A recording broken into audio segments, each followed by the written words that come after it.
দেশি পণ্যকে রপ্তানিমুখী করার জন্য সরকার নানা পদক্ষেপ নিয়েছে জানিয়ে বাণিজ্য উপদেষ্টা শেখ বশির উদ্দিন বলেছেন, পণ্যের মান উন্নয়নে আরও গুরুত্ব দেওয়া উচিত।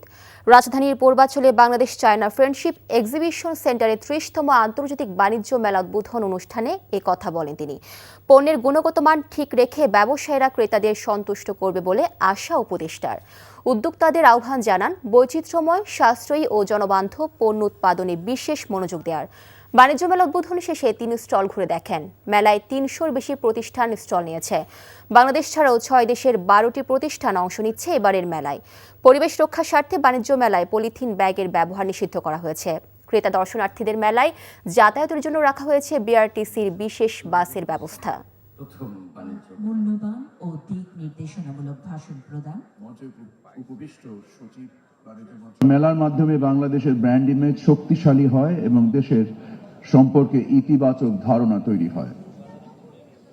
ঢাকা আন্তর্জাতিক বাণিজ্য মেলা দীর্ঘদিন ধরে এমন একটি প্ল্যাটফর্ম হিসেবে কাজ করছে, যা পণ্যের উৎপাদককে ভোক্তার সঙ্গে, উদ্যোক্তাকে বিনিয়োগকারীর সঙ্গে এবং বাংলাদেশকে বিশ্ব বাজারের সঙ্গে সংযুক্ত করে চলছে।